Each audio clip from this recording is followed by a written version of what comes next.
ونعوذ بالله من شرور أنفسنا ومن سيئات أعمالنا من يهده الله فلا مضل له ومن يضلله فلا هادي له وأشهد أن لا إله إلا الله وحده لا شريك له وأشهد أن سيدنا وسندنا وحبيبنا وحبيب ربنا وطبيبنا وطبيب قلوبنا ومولانا محمدا عبده ورسوله أرسله الله تعالى إلى كافة للناس بشيرا ونذيرا وداعيا إلى الله بإذنه وسراجا منيرا أما بعد فقد قال الله سبحانه وتعالى في كلامه المجيد وفرقانه الحميد أعوذ بالله من الشيطان الرجيم بسم الله الرحمن الرحيم ولا تأكلوا أموالكم بينكم بالباطل وتدلوا بها إلى الحكام لتأكلوا فريقا من أموال الناس بالإثم صدق الله مولانا العظيم شكرا للشكر اللهم صل على محمد وعلى آل محمد كما صليت على إبراهيم وعلى آل إبراهيم إنك حميد مجيد اللهم بارك على محمد وعلى محمد كما باركت على إبراهيم وعلى آل إبراهيم إنك حميد مجيد العلا بكماله كشف الدجى بجماله حسنت ذنب صلوا عليه لا يمكن الثناء كما كان حقه بعد فقدان ذو البكر السمع بلغ الله بكماله كشف الدجى بجماله حسنت الذنب صلوا عليه উপস্থিত শ্রদ্ধেয় সম্মানিত মুসলিম কিরাম আল্লাহ সুবহানাহু ওয়া তাআলার দরবারে অসংখ্য অগণিত শুকরিয়া যিনি অত্যন্ত দয়া করে মায়া করে মহব্বত করে ভালোবেসে দুনিয়াবী সকল ধরনের কর্মব্যস্ততা থেকে ফারিগ করে জুমার মতো মহান ইবাদত পালন করার লক্ষ্যে আমাদের সকলকে তারই ঘর পৃথিবীর সর্বোৎকৃষ্ট স্থান তথা মসজিদে আসার তৌফিক দান করেছেন। এই জন্য অন্তরের গভীর থেকে প্রত্যেকে কালিমাত শুকর পাঠ করি আলহামদুলিল্লাহ। আলহামদুলিল্লাহ। আল্লাহ তাআলার অশেষ কৃপায় জুমার নামাজ পড়ার নিয়তে আমরা মসজিদে আসতে পেরেছি। যে সকল ভাইরা এখনো মসজিদ পর্যন্ত পৌঁছতে পারেনি আমরা মনে মনে দোয়া করি আল্লাহ তাআলা যেন আমাদের সেই ভাইদেরকেও জুমার নামাজ পড়ার নিয়তে খুব স্বল্প সময়ের মধ্যে মসজিদে আসার তৌফিক দান করেন। আমিন। বর্তমান সময়ে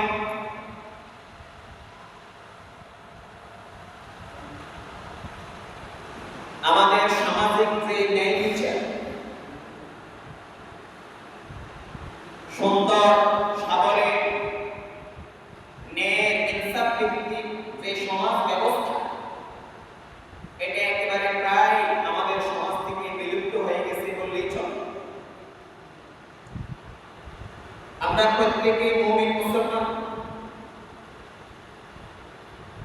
দুনিয়াতে সামান্য সময়ের জন্য আমরা মুসাফির হিসেবে এসেছি, এটা আমরা প্রত্যেকেই মনে প্রাণে বিশ্বাস করি। কি বলেন, ঠিক না বেঠিক? সামান্য ক্ষণস্থায়ী জীবন ত্যাগ করে আবার আমাদেরকে চিরস্থায়ী জীবনের জন্য রওনা দিতে হবে, এটা আমরা প্রত্যেকেই মনে প্রাণে বিশ্বাস করি। কি বলেন, ঠিক না বেঠিক? ঠিক। আমাদের চিরস্থায়ী জীবন হলো পরকালীন জীবন, এটাকেই আমরা বিশ্বাস। এবং দুনিয়ার এই অল্প সময়ের মধ্যে আমরা যারা মুমিন মুসলমান আছি, আমাদের টার্গেট থাকে, ফাইনাল টার্গেট হলো কোন রকম কষ্টমিষ্ট করে দুনিয়ার জীবন কাটিয়ে দিয়ে পরকালীন চিরস্থায়ী সুখ সমৃদ্ধি অর্জন করা তথা জান্নাত অর্জন করা, এটাই হলো আমাদের টার্গেট। কি বলেন, ঠিক না বেঠিক? ঠিক। মাঝখানে আল্লাহ তাআলা দুনিয়াতে আমাদেরকে কিছুদিনের জন্য পাঠিয়েছেন। এই স্বল্প সময় আমাদের আবার প্রয়োজনও আছে, বিভিন্ন দুনিয়াতে চলতে গেলে বিভিন্ন জিনিসের প্রয়োজনের মুখোমুখি হয়ে আমরা প্রয়োজন যতটুকুর মধ্যে সীমাবদ্ধ থাকা উচিত। প্রয়োজন যদি 10 টাকা হয় আর আমার চাহিদা যদি 10,000 টাকা হয়, তাহলে তো এটা অতিরিক্ত হয়ে গেল। এটা একটা উদাহরণ, এক্সাম্পল দিলাম। কাজে দুনিয়াতে চলতে গেলে বিশেষ করে আমরা যারা পুরুষ আছি, প্রতি কদমে কদমে ক্ষণে ক্ষণে আমরা দায়িত্বশীল। প্রতি ক্ষেত্রে প্রতি মুহূর্তে আমরা একজন বিচারক। আমরা তো সাধারণত দেশের জনগণ যারা আছে তারা বিচারক বলতে আমরা মনে করি যারা ওই যে রাষ্ট্রীয়ভাবে বিচারক নির্ধারিত হয়েছে কোর্ট কাছারিতে, এদেরকে আমরা বিচারক মনে করি। কিন্তু আমরা প্রত্যেক পুরুষ, প্রত্যেকজন অভিভাবক, আমাদের অধীনস্থ যারা আছে তাদের উপরে আমরা এক একজন বিচারক। একজন স্ত্রীর জন্য স্বামী তার বিচারক, সন্তান সন্ততির জন্য মা বাবা তাদের ক্ষেত্রে বিচারক, ছাত্র এবং স্টুডেন্টদের জন্য শিক্ষক মহোদয় যারা আছেন তারা বিচারক, একটি সমাজ ব্যবস্থার জন্য যারা সমাজের নেতৃস্থানীয় লোক আছেন, যারা সমাজের নেতৃত্ব দেন, যারা সমাজের অভিভাবক, তারা ওই সমাজের জন্য বিচারক। যিনি ওয়ার্ড মেম্বার তিনি ওই এলাকার জন্য বিচারক, যিনি ইউনিয়ন চেয়ারম্যান তিনি ওই এলাকার জন্য ইউনিয়নের জন্য বিচারক, যিনি উপজেলা চেয়ারম্যান ওই উপজেলার জন্য তিনি একজন বড় বিচারক, যিনি জেলা চেয়ারম্যান তিনি জেলার জন্য বিচারক, এবং যিনি এমপি তিনি তার সংসদীয় এলাকার জন্য তিনি বিচারক, যিনি মন্ত্রী তিনি যে ডিপার্টমেন্টে থেকে মন্ত্রী নির্বাচিত হয়েছেন সেই ডিপার্টমেন্টের তিনি বিচারক। এভাবে যিনি প্রধানমন্ত্রী প্রেসিডেন্ট তারা পুরো দেশের জন্য বিচারক। আমরা প্রত্যেকেই কিন্তু এক একজন এক এক লাইনে বিচারক, অর্থাৎ দৈনন্দিন আমাদের সকলকে কোনো না কোনো বিচার করতেই হবে।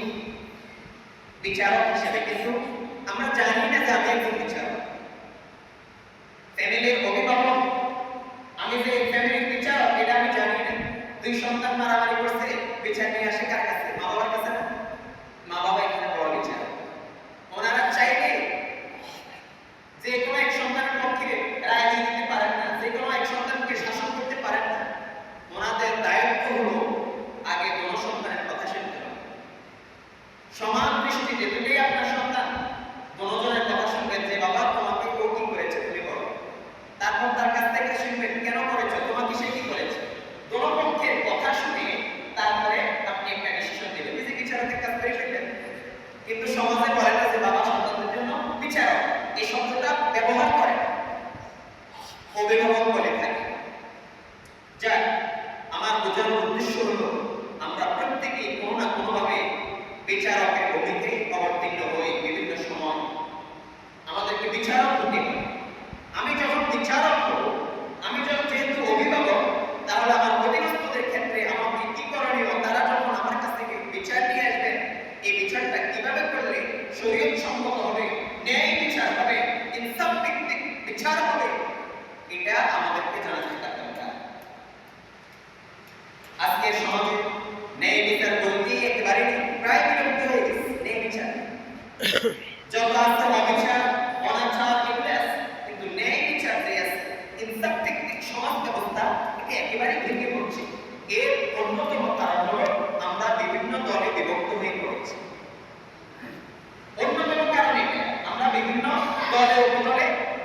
জাতি গোষ্ঠীতে বিভক্ত হয়ে পড়েছে, যার কারণে সমাজভিত্তিক যে ইনসাফ, সমাজভিত্তিক যে ন্যায় বিচার, এটা এখন আমাদের সমাজে নাই, বিলুপ্ত।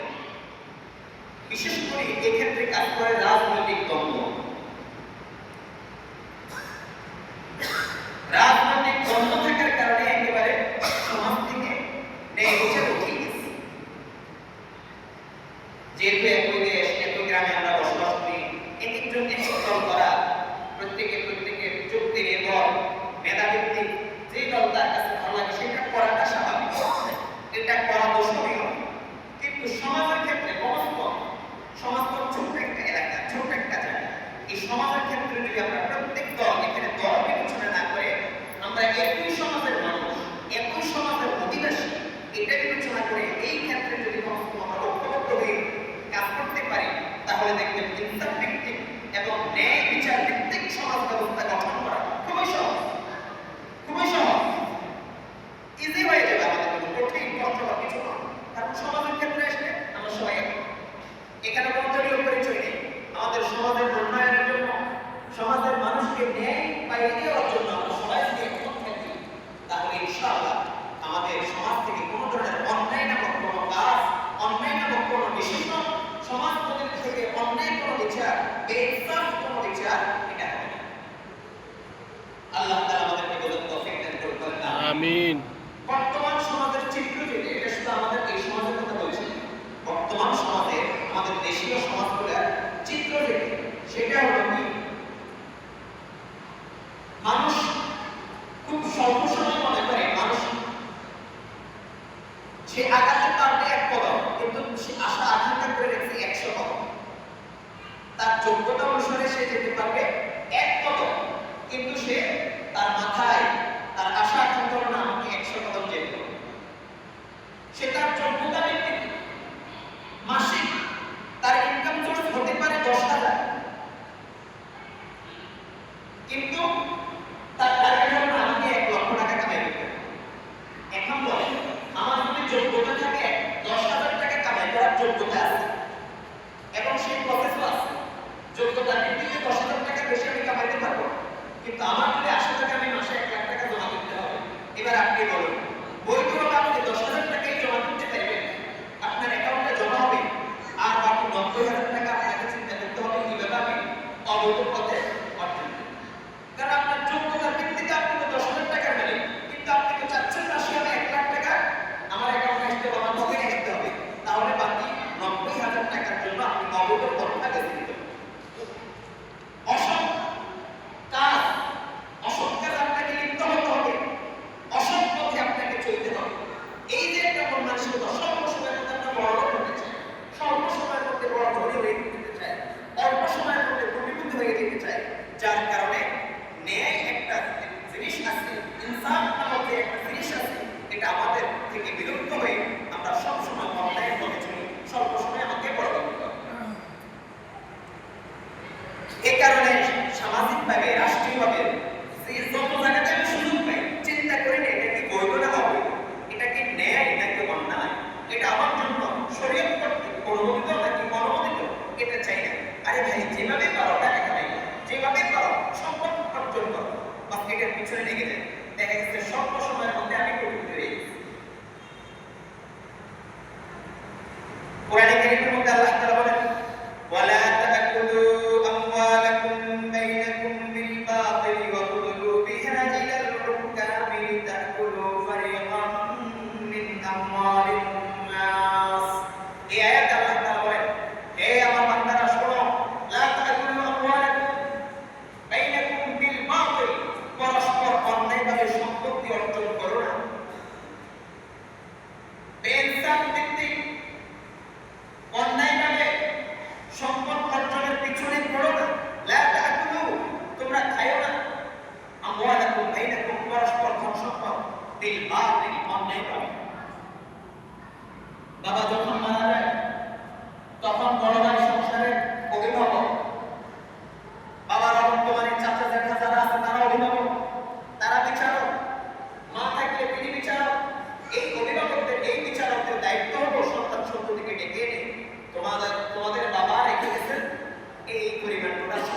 দেওয়ার সম্পত্তি এই পরিমাণ 1 লাখ টাকা।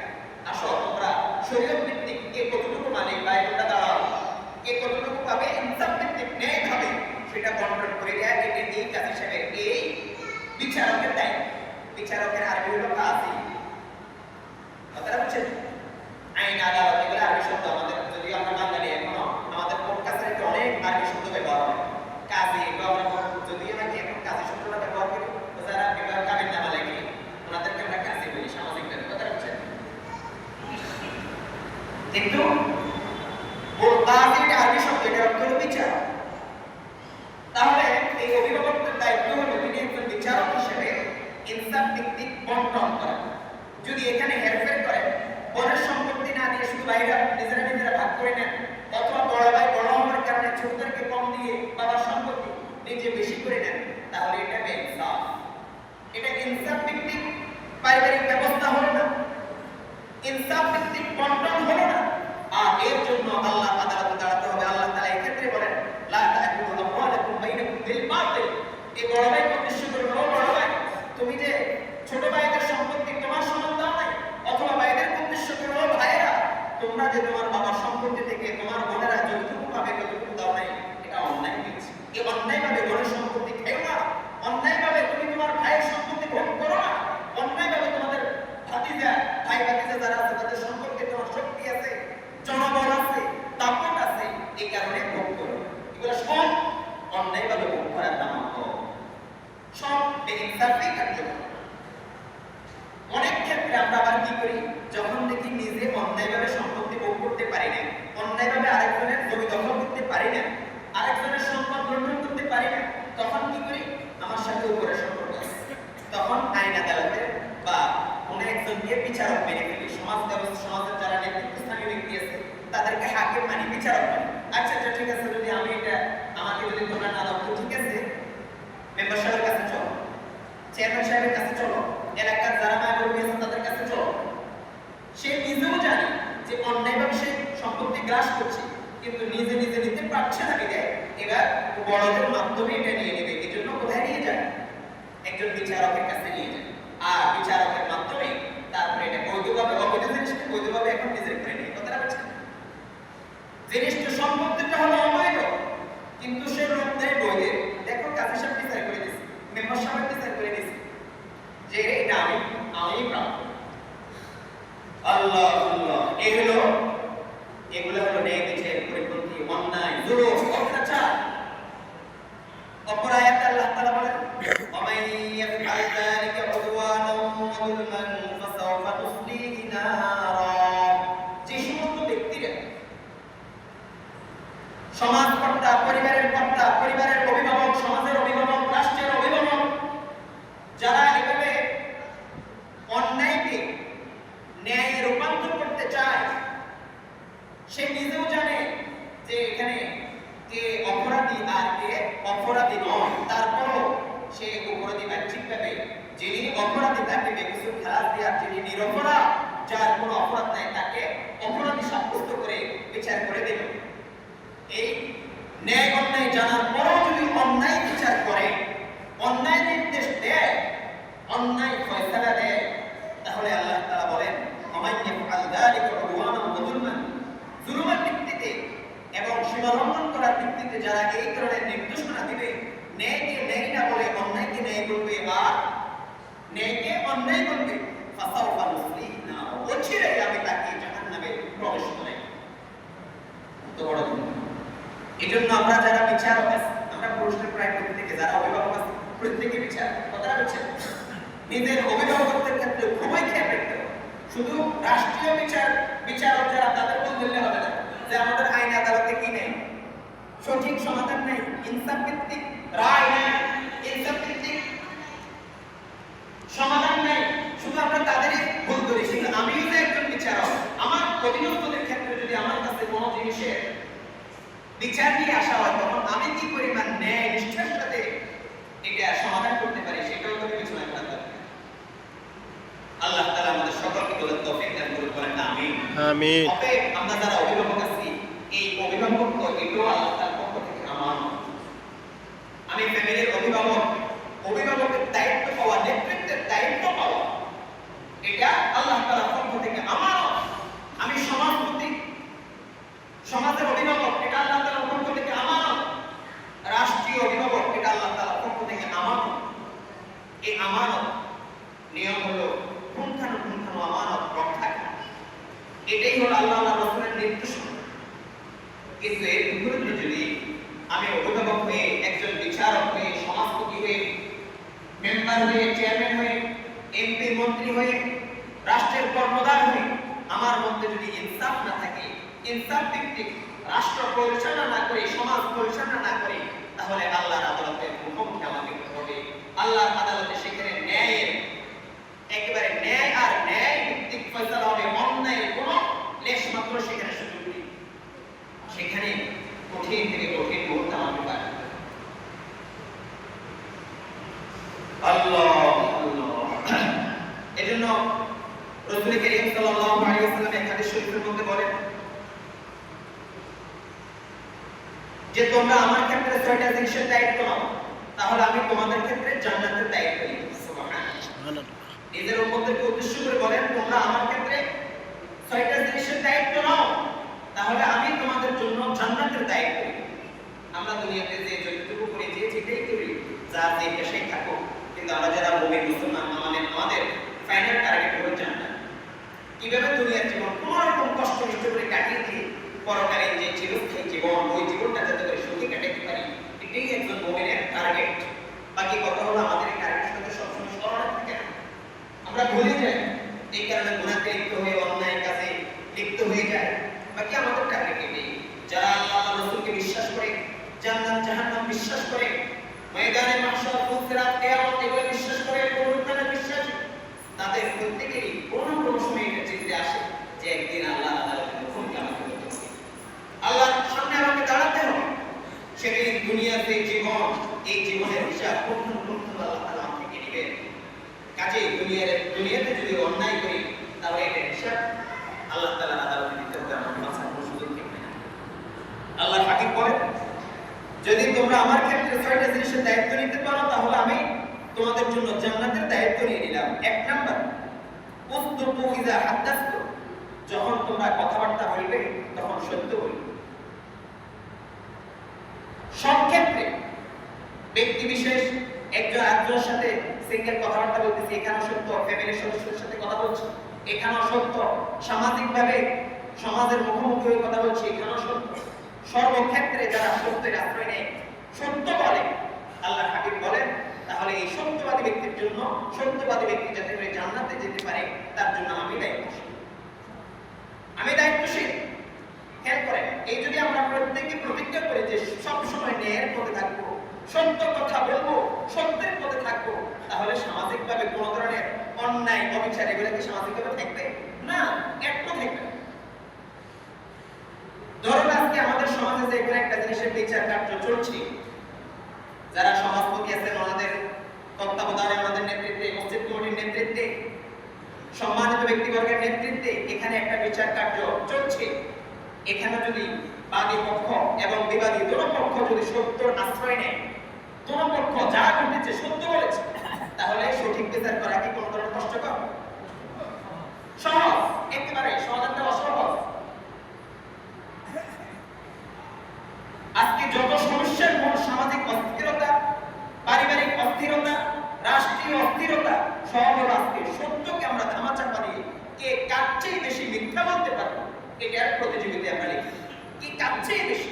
বরং বর্তমান সময়ে বিগত দীর্ঘদিন থেকে আমাদের রাষ্ট্রের ব্যবস্থাপনা এরকম ভাবে চলে এসেছে, দীর্ঘদিন থেকে বছর যোগ যে মনে হয় যেন রাষ্ট্রীয়ভাবে মিথ্যাকে প্রতিষ্ঠিতই করতে হবে, এই ধরনের একটা প্রতিযোগিতা আমরা দেখেছি। মিথ্যাকে রাষ্ট্রীয়ভাবে কিভাবে প্রতিষ্ঠিত করা যায় এটাই আমরা দেখে এসেছি, সত্যকে আড়াল। যার কারণে আমরা জাতি হিসেবে আগাইতে পারতেছি না। যত দিন যায় অন্যান্য জাতিরা আগায়, কিন্তু আমরা পিছিয়ে পড়ি। অথচ আমরা মুসলমান, আমাদের আগানোর কথা, বিতর্কিতের আগে আমরা এগিয়ে যাওয়ার কথা, কিন্তু আমরা আগাইতে পারছি না। কারণ যেই আগানোর জন্য, অগ্রসর হওয়ার জন্য যে বিষয়গুলো প্রয়োজন, এগুলো আমাদের কাছে নাই। এগুলাকে আমরা বিতাড়িত করে দিয়েছি, দূর সরিয়ে দিয়েছি। সত্য, ন্যায়, ইনসাফ এগুলো আমাদের মধ্যে খুবই কম।